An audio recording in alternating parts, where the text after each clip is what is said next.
My name is Laurie Mikes, and I am with Second Wind. And we are an organization that serves smaller to mid-size agencies, a membership-based organization. And part of what we do is training and work with our valuable partners, like Workamajig, and others to bring content to smaller to mid-size agencies, to really help them make decisions and help them move forward. In what I would consider a very competitive time for smaller to mid-size agencies. So this is one of those topics, among others, that we focus on. And again, really looking forward to sharing this with you today. So just give me a moment to share my slides, and we'll be on our way.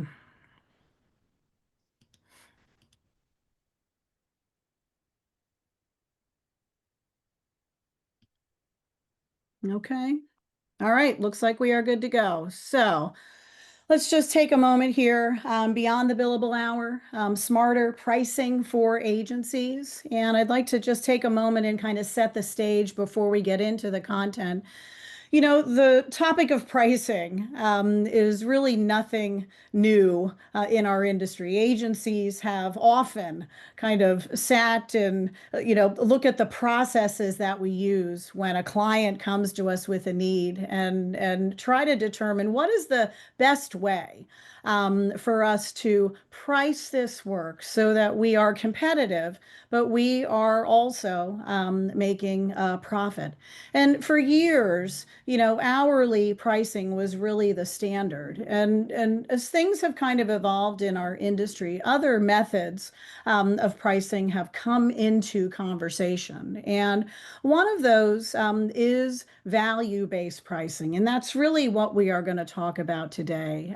Agencies have been trying to kind of figure that out for years. And those of you that are on the call that are using value-based pricing, if we have a little time at the end for Q&A, it would be interesting to hear from you how you are using that and how that is going. But many agencies that I talk to, and again, this is a conversation I've been having relatively regularly lately, don't quite have a process in place. And it feels almost like a guessing game when it comes to value-based pricing. So what we're going to talk about today is what it is, how you can begin to incorporate value-based pricing in the agency if you haven't already, and what kind of method can we use to come up with a price that is fair to us and the client.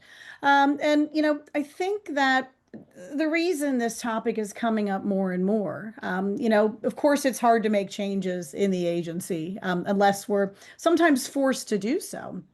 And I think that's where smaller agencies really are today. We're kind of facing a lot of change in our industry, as I said, and frankly, the commoditization of our industry and the goods that we deliver and tools like AI, promising more efficiency and promising more speed, really are forcing us to kind of rethink what we bring to the table, what we do for our clients, and how we get paid. So let's get into the meat of the conversation. And then again, hopefully at the end, if we have a little time, I'd like to hear from some of you in terms of your thoughts on this and how you might be using it. Hourly billing, as we know, really ties income directly to the amount of time we have available as an agency to spend on billable work. So our main revenue stream is some hourly rate times the number of hours it will take to do the work. And frankly, there are only so many hours in a day. So if we look at the number of employees we have, look at their capacity for billing, times that by some hourly rate, it allows us to project what kind of time revenue we may have in a particular time period. And that's, of course, not including our markups or our margins, which all of us know have been somewhat squeezed recently, with digital media and clients being more self-service in traditional media and handling their own printing if they're even doing any these days. Margins and markups, which were once a very large source of revenue for agencies, has shrunk. So we look at our time billing and try to project what we might earn in a year based on some hourly rate times those hours. But, even that is difficult to project because we do a lot of things that are not billable as well. And we're living in a time when there is more hybrid work. There's more freedom for workers. So even getting those 40 hours out of each employee can be difficult. So we have to try to think about another way. And I'm not suggesting that value-based billing is right for everything, but I do feel that it is a path to allow us to kind of offset some of these changes we've experienced that might be affecting our hourly billing. So the problem with hourly pricing is really it ties revenue to hours and not outcome. And those hours are limited. The only way that we can achieve more hours is to work more hours, 40 hours plus a week, or hire more people. So it is hard to scale a business if we are really a business of 1 hour at a time. Our earning potential is potentially capped and or limited. It also limits agencies because I think we're treated then like a vendor. If clients are buying on price, if clients are buying on effort, they can compare us to others. And, they might end up buying on price and not necessarily the outcomes that we are delivering. So margins shrink on our higher value work if we're pricing everything hourly or pricing everything the same. And there's really no reward for expertise. These are the things that value-based pricing begins to bring to the surface. We're bringing more than just a deliverable. We are bringing outcomes. And I firmly believe that clients want results. Any of you on the call that are account service people or that are involved in new business, those conversations that you're having with your clients these days are squarely centered on results, and they're looking for the same thing we are. They are looking to make money. They are looking to grow exposure. They are looking to grow sales, to grow their brand, and they're being squeezed by the same impacts that are squeezing us, the economy, world events, different ways of thinking about work. Again, more freedom, more work-life balance. Those things are squeezing them in the same way that way, they are squeezing us. So they really want those results. I don't think clients really care at all about how many hours you put into something. That's just the language and equation we've been talking in for so long that clients have come to expect that. Well, how long will that take? That's the vernacular we want to take out of our conversations with those clients. The other thing is competition is fierce, as I said early on, the commoditization of what we do.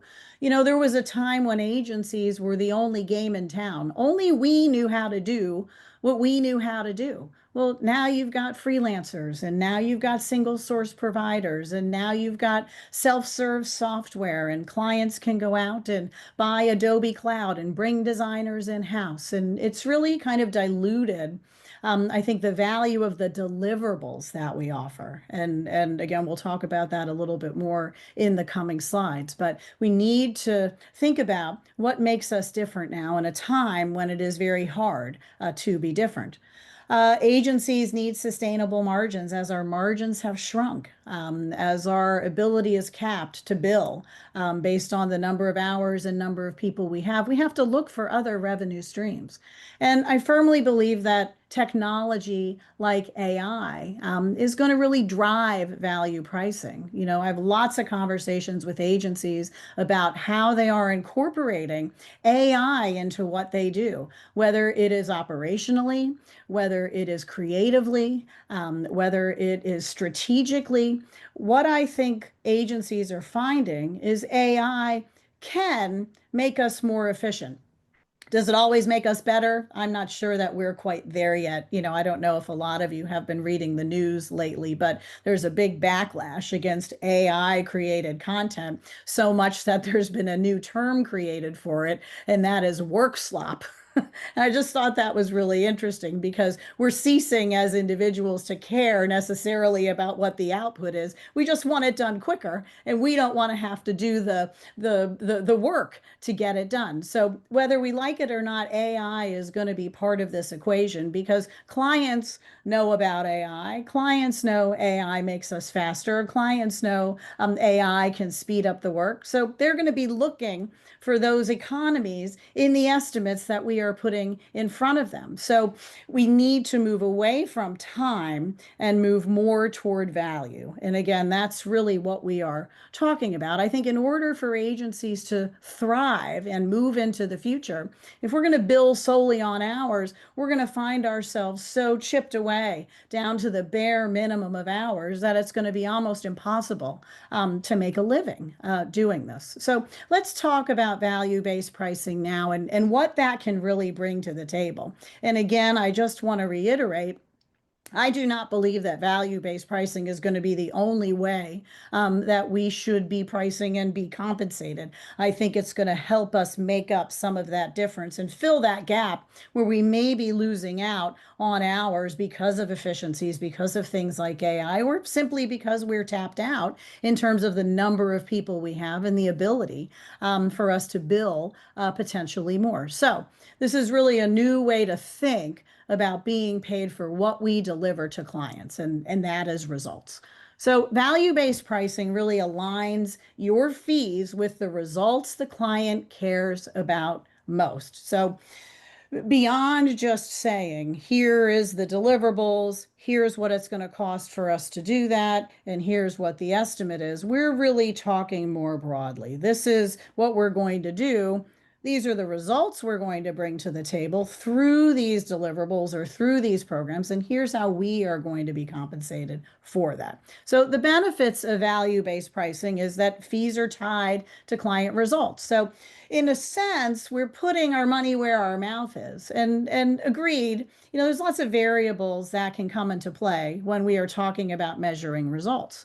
We have to have transparency with the client. We have to trust in the client that the data that they're sharing with us is accurate. We have to be able to get a look at some of that, or at least we have to understand how what we're doing can move the needle for them. And that involves deeper, more lengthy conversations with clients at the beginning so that we can understand how to put this price together if we are going to do value-based pricing. But the benefits are, fees are tied to client results, and clients want results, and I think they're willing to pay for those results. It's not about inputs or time, and you can kind of turn the telescope a little bit when you're talking to clients. It's really about an investment that is moving the needle and not an expense. So often, when we are estimating in hours, it becomes about expense. Why does it take so long to do that? Again, we want to try to remove that from the equation. In effort-based pricing, we're basically a time vendor. We're selling blocks of time. In value-based pricing, what we're selling is impact. And I think that's a really important statement for you to kind of get into your discussions at the agency and get into your conversations with your clients. We don't just sell goods. We just don't sell deliverables. We sell impact, something that is going to impact your business for the good. In the positive direction. So let's just look at a quick example, and it's a pretty basic example, but I didn't want to get too in the weeds on this call. But let's just say a client asks you to create a new product name for a new product that they're launching. And it may take 10 hours to sit down and brainstorm that name. And I'm not talking about any of the assets that go along with that. I'm really simply talking about discussion, brainstorming, a little bit of research if you need to do that to create a name or several names that you are going to share with the client. At 150 an hour, let's just say the average hourly billing rate is about 150, might be higher, might be lower for you, but that's $1,500. If that name ultimately helps the client sell 10 million in product, is 1,500 really appropriate compensation for that name? I don't believe it is, because your name is directly related to the visibility, the positioning, the branding of that product, which, as we all know, resonates with end users, resonates with customers. If we didn't care about brands or care about names, we'd all just be generic. So there is real impact that something like that will bring to the client above and beyond the time that you are going to put into that. So again, very simplistic example, but just to help you see that kind of cause and effect of what sometimes we do to ourselves by estimating based on our efforts as opposed to what the value may be to the client. So if we looked at a project like that from a value-based perspective, we might price a naming project at 25,000. And listen, if they increase sales, if they grow their customer base because of that, I think 25,000 would be a bargain to the client, especially if they are going to reap millions of dollars in sales. And again, this is all hypothetical. We will talk about how to kind of get to an appropriate value-based price in a moment. But again, just to show you kind of that equation there, our effort in some cases is so low that it almost devalues the work that we do to price it based on effort. We need to think about the value that this is bringing to the table.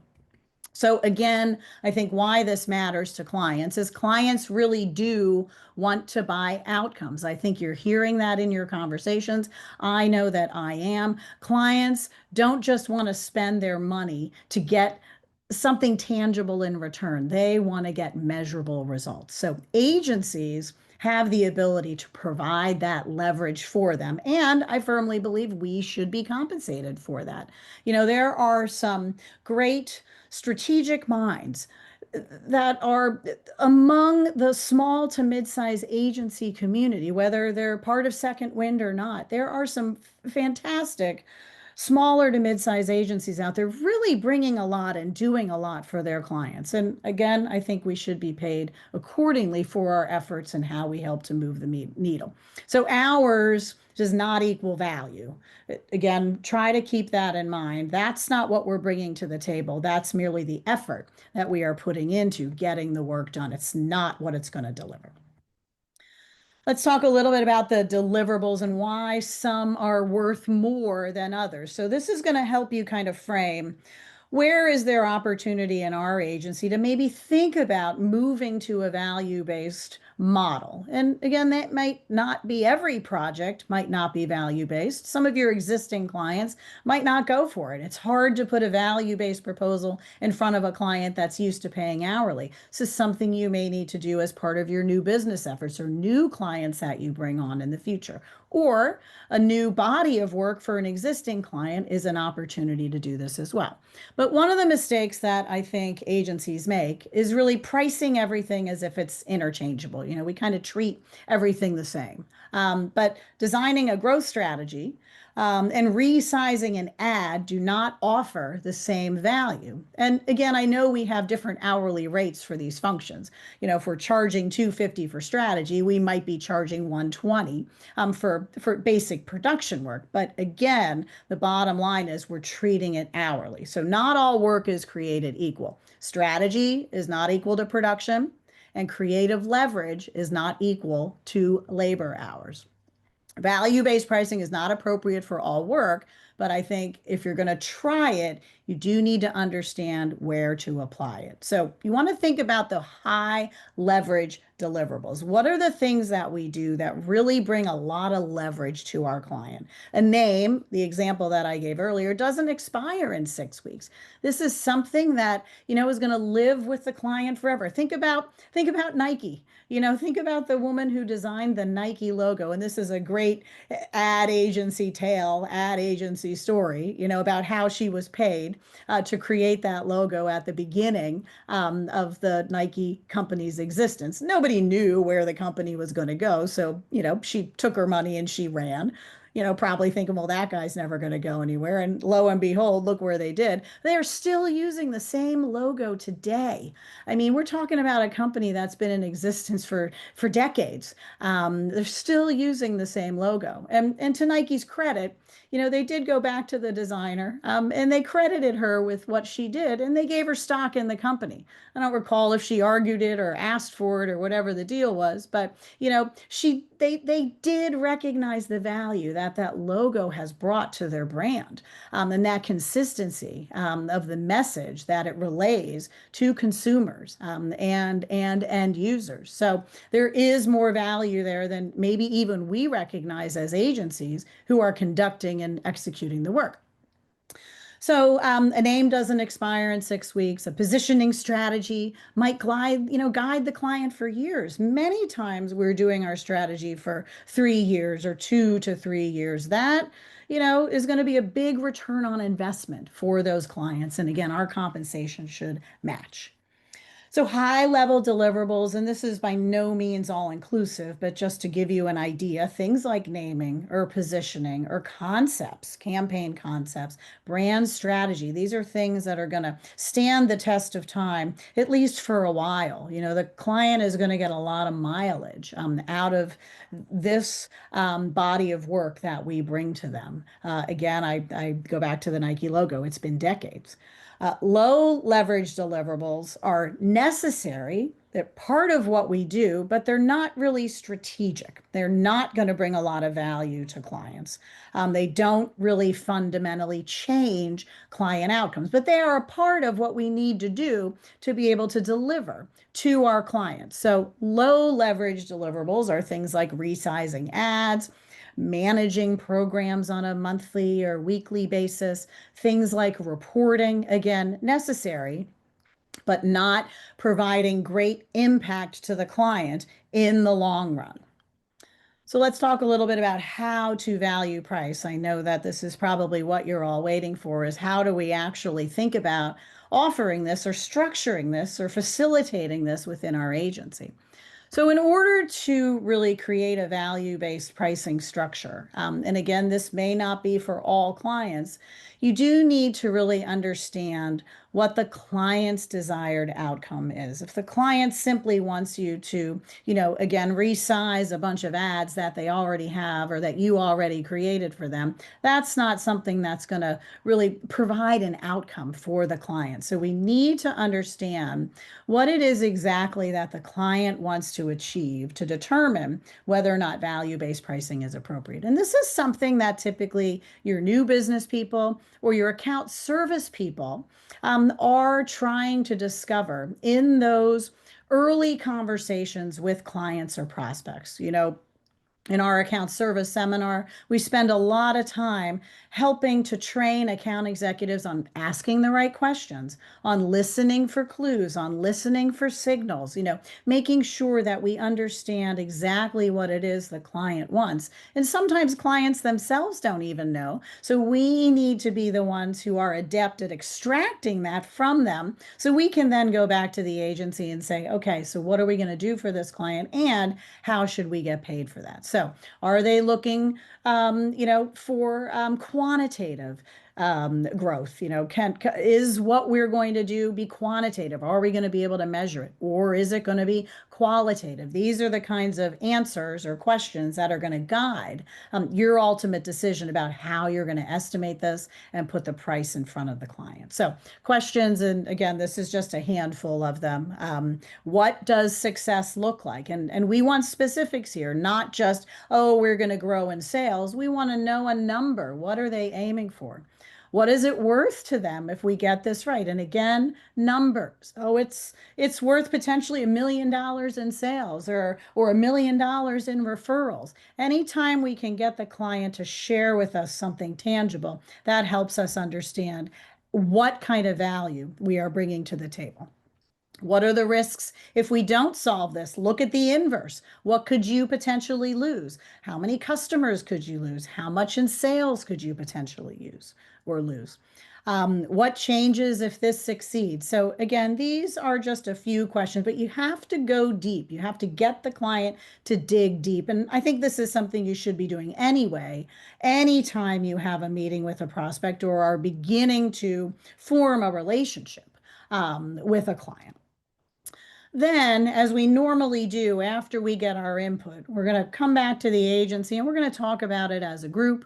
We're going to conduct any research if that needs to be done. We're going to figure out what the deliverables are, how we are going to put that together. And you need to create an internal time estimate.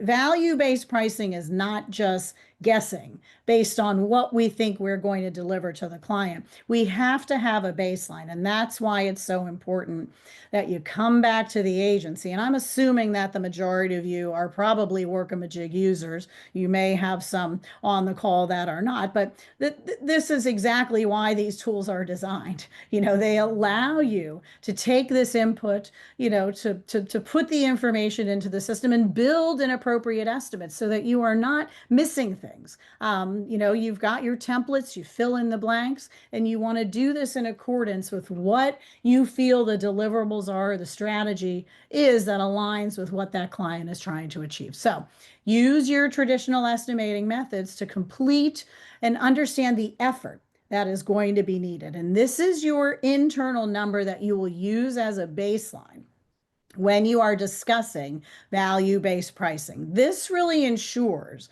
that we are not going to undersell, and that we have a minimum amount that is needed for us to make a profit. So the two things, even if we present it to the client as a value-based estimate, the two things, our internal time-based estimate is still important. And that's why I said we're not walking away from time-based estimating. This is internal. It's the outward facing that we are trying to change that narrative.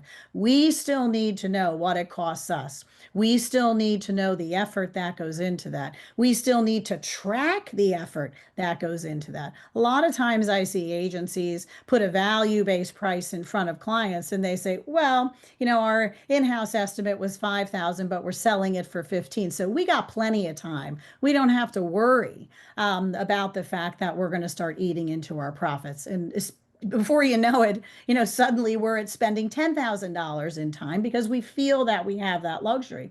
Now, this is a real opportunity for you to move that needle on your billings and on your AGI. So we want to be as diligent as we always are in tracking our time and making sure that we are living up to the bare minimum that it's going to take us to do this work. So create your internal estimate. Then we need to talk internally about the business impact. So try to take that information that you gathered from the client, including any of those numbers, and determine, hey, if this really goes well, what is the ultimate effect this might have on the client's business? So a new website, could improve conversions by 1 to 2%. That might mean an additional $100,000 to $200,000 in revenue for a client. Rebrand could support a 25% increase in pricing or a faster sales cycle or reducing the cost of a sale. That has value to the client.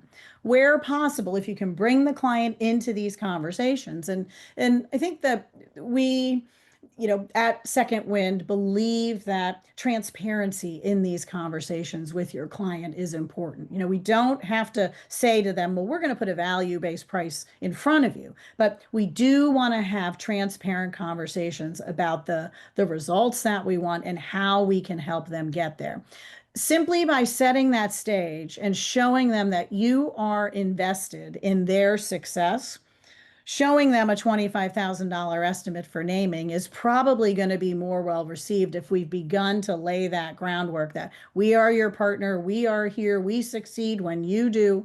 Whatever language you want to use, if you can get that kind of relationship with clients or prospects, when you put these estimates on the table, they're going to start to see that equation. And again, listen, the first couple times you do this, it's not going to be easy. There's going to probably be fumbling and we might not get it right and clients might push back, but I think it's worth the risk to do it just because on the back end, it can really help us increase our compensation where appropriate, again, based on the value that we are delivering to the client.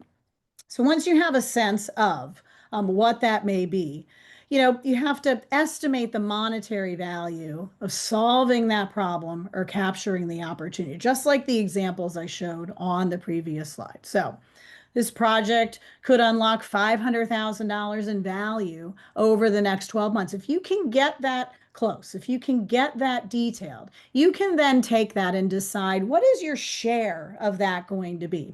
If we're going to generate $500,000 for the client, then this project is worth at least 10 to 20 to 30% of that total. And the fraction of that might depend on how confident you and the client are, the uniqueness of the solution that you're bringing to the table, or previous case studies that show the results and how they have worked, and then comparative alternatives that might be available to the client. Some agencies don't even go through this exercise, quite frankly, when they're first starting out with value-based pricing. They may do a time estimate. And if we feel that this is really going to bring value to the client and again, help them get closer to their goals, they may say, listen, we're going to take this time estimate and we're going to put a 25% premium on top, because this is not just about delivering ads or delivering brochures. This is about delivering a program for the client that is going to have lasting input. And we feel that that is at least worth a 25% premium over the time that it's going to take us to do this work. So price, if you can use this kind of formula or build into this kind of formula, it does give you a leg to stand on if the client pushes back on price. Hey, we're only taking a fraction of the goals that you are potentially going to achieve. Price equals estimated client value times a share percentage. Or if you prefer to keep this transparent and or under wraps at the agency and not make it transparent, start with your time estimate and put some kind of premium on top. Again, keeping in mind, and I know this as well as you do, there are a lot of variables that come into play with pricing and with estimates. You might be up against competitors. We don't want to blow ourselves out of the market, depending on what the market may bear. So it is a bit of a balancing act when you first start venturing into this territory. But again, I believe it's worth it because of all the things I said before. I think agencies are getting to the point where we're going to be forced to price more of our work this way because time is ceasing to become an issue or an asset for us because we can do things so much more quickly. And you know, this is not the first time agencies have kind of faced this battle. I don't know how long all of you have been in the industry, but I've been around long enough to remember the days when creatives didn't have computers. You know, they did everything with magic markers and press type, key line, paste up. You know how long that took compared to what it takes today to create an ad? Well, agencies were in a same situation. They were in a similar situation then. What do we do? Do we simply cut the number of hours now because we have computers? Yeah, I think some of that happened, and clients began to expect lower rates because we have more tools at our disposal. That is definitely happening again. As you're talking to clients about this, again, I talked earlier about your vernacular and the conversations that you are going to have with them. You want to definitely begin to frame your pricing around value. So I think when clients realize that they are buying outcomes, they are buying results, they stop asking how long will this take and start asking what will this help us achieve, and that reduces some of the scrutiny on the price. It's not going to reduce all of it. Clients are cost conscious and some only have a certain amount of budget that they can spend, but I think if we can show that equation, they are going to begin to focus more on outcomes than they are on the price that they are paying to achieve those. So why do outcomes matter? Well, I think clients measure success by outcomes, regardless of how we have them pay for it. They are looking for outcomes. They're not looking at our effort. Outcomes help us build credibility, help us justify investment for clients, and outcomes really shift perception of our role for the client or to the client or with the client in this relationship. And again, one of our mantras, you know, for 25 years has been agencies need to be a strategic marketing partner with their clients. We need to show clients that we are there for them for the long term. We need to show clients that we're going to help them build results. This is taking that conversation one step further. And had the agency business not kind of been in the position it's in now with all of the external factors kind of putting pressure on us, maybe we wouldn't even be having this conversation. But I think because we are, we need to think about, again, what we bring to the table and how we should be compensated for that. So you need to link the outcomes to value. Talk to the client about how success will be measured. Tie the proposal to those metrics if you feel confident. Will there be some amount of revenue growth or range of revenue growth? New customer acquisition? market share, brand recognition, if we can tie the work we do to any of these metrics, any of these outcomes, we can begin to have that value-based conversation. And this is just a framing. So to get an idea of how you might say that, deliverable framing is, well, we'll create a 20-page brand strategy document. Outcome framing is, we'll deliver a roadmap that positions you to win new markets and secure investor buy-in. So, ultimately it's the same deliverable, but how we're framing it. Number two, talk specifically about the outcomes that the client may reap as a result of utilizing us. So things to avoid in your proposals, if you can, don't lead with hours or effort. That immediately,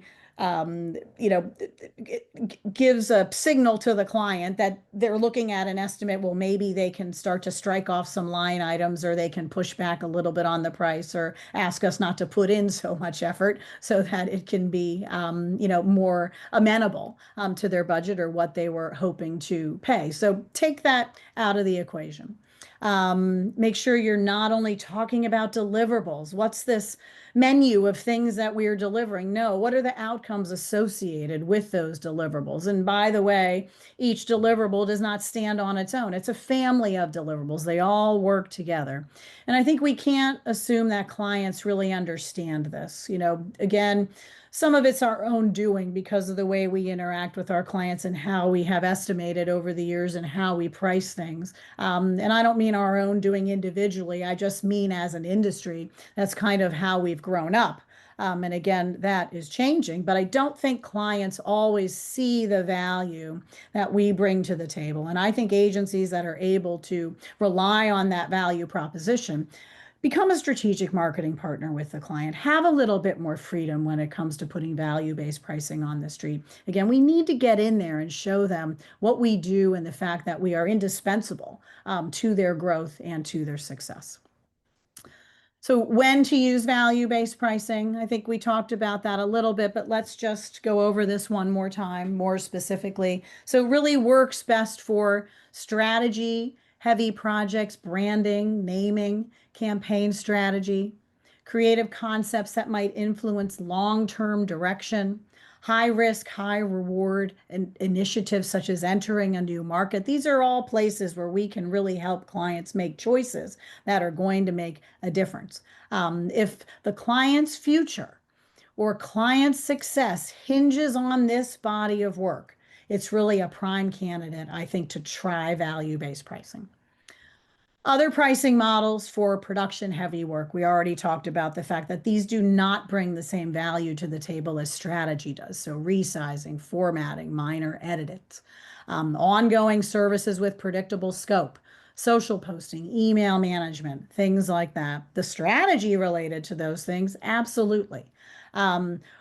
Work with little creative impact. So not every service justifies value-based pricing. Save it for the work that truly moves the needle.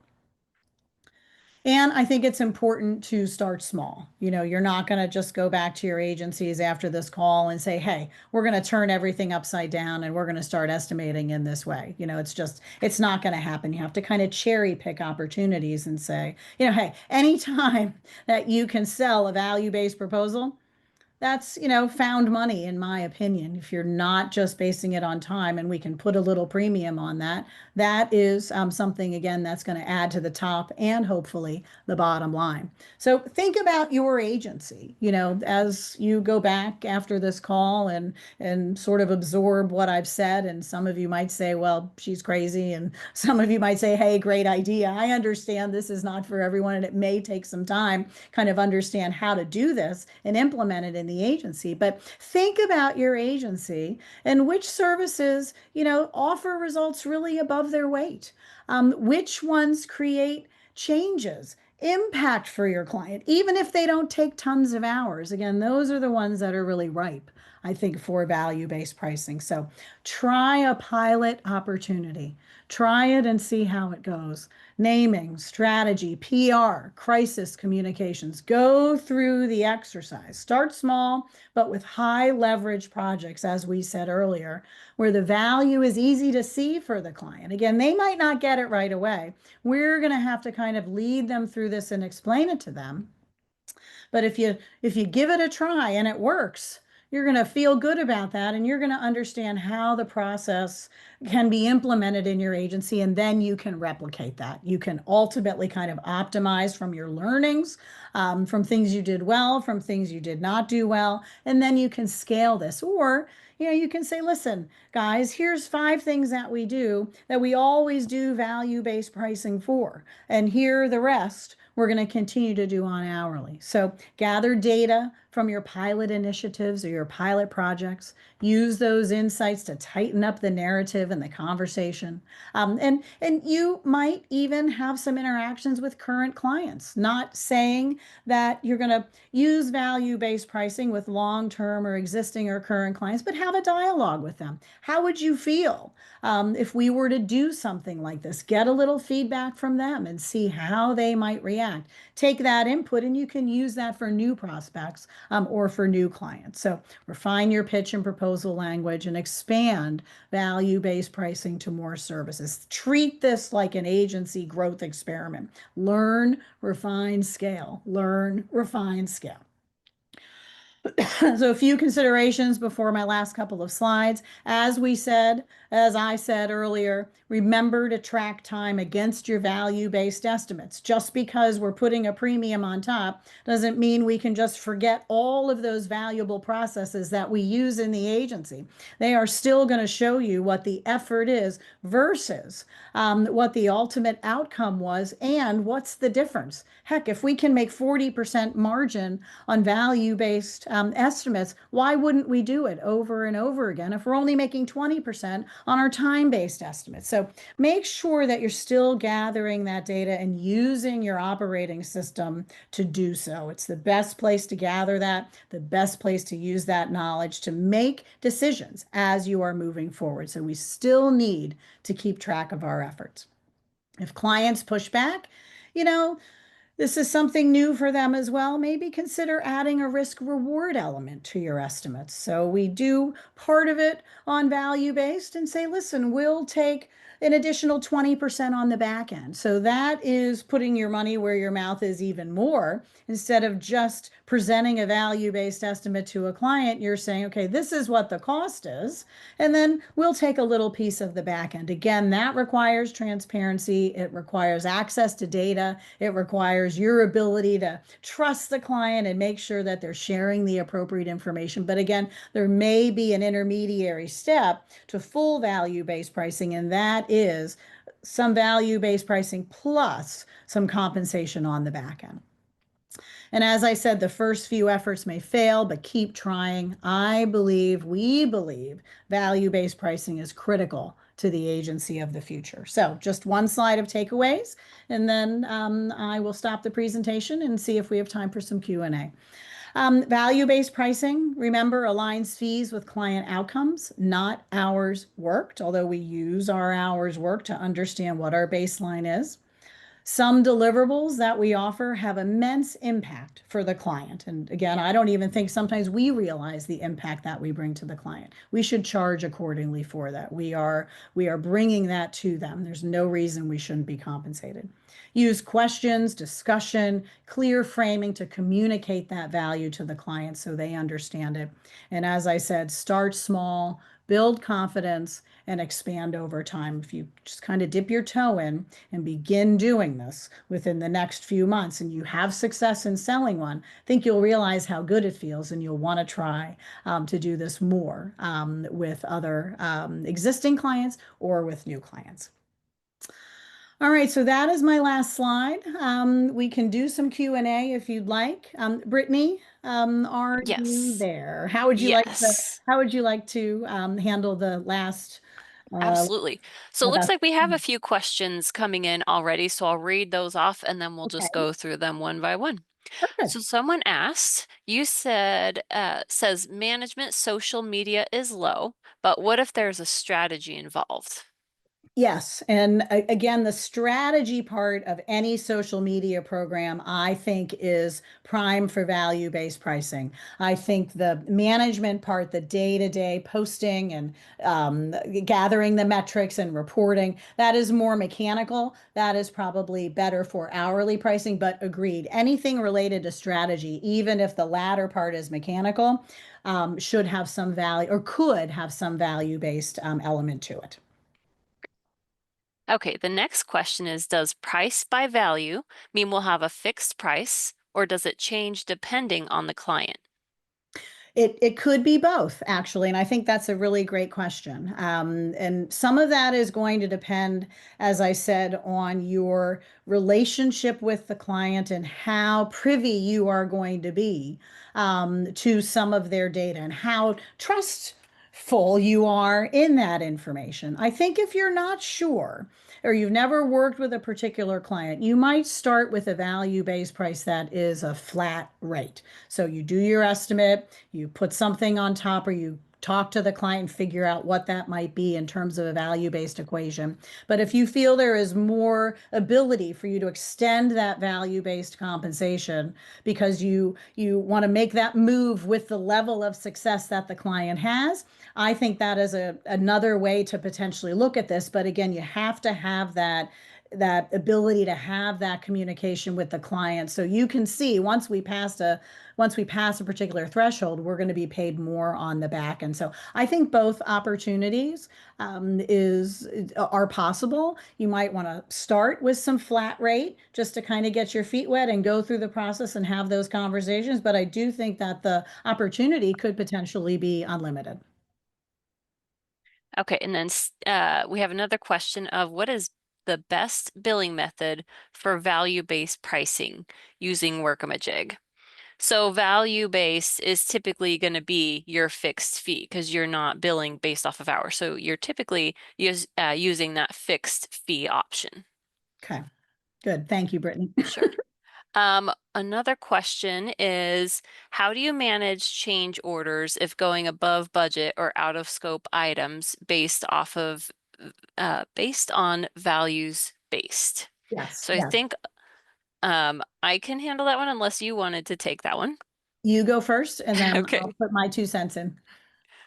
Okay, sounds good. So the actual process in Workamajig is typically you've pitched to the client your estimate, right? You've all agreed, so you approve that estimate and you might start. And typically we do find that clients get scope creep or things change. So you do want to add a second estimate. There's a box for tagging it as a change order.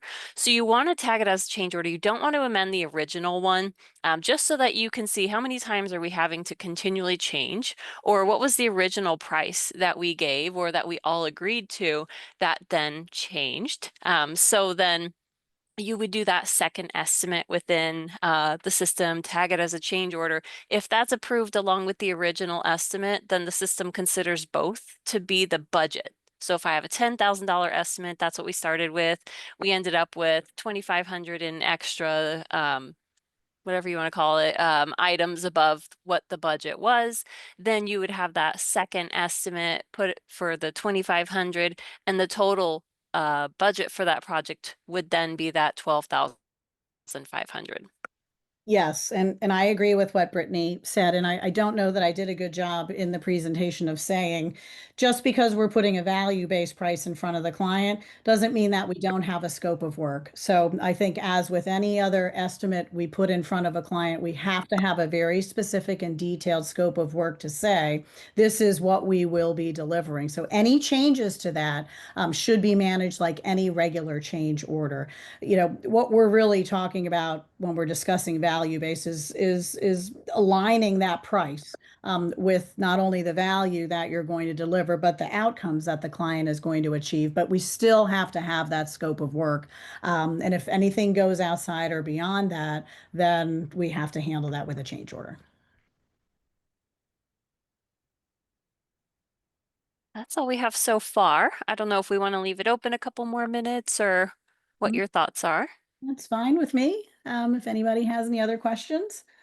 good time to ask them. And Brittany, I know you're going to share probably the recording with everybody. You are more than welcome to put my contact information in there. So if anybody on the call wants to reach out and have a discussion about value-based pricing, I'm more than happy to do that. So feel free to put my contact information if you have the ability to do Absolutely. that. And Yes, I can address any other questions that might come up. definitely. One question was, will the recording be linked on Workamajig's reference website? Typically, no. But I believe that we can, if you can just email in if you want the recording, your account manager will send it to you.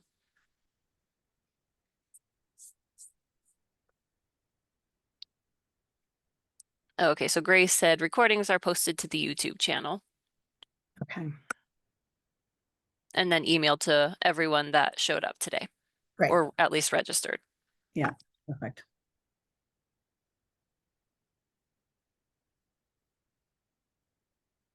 Anyone else?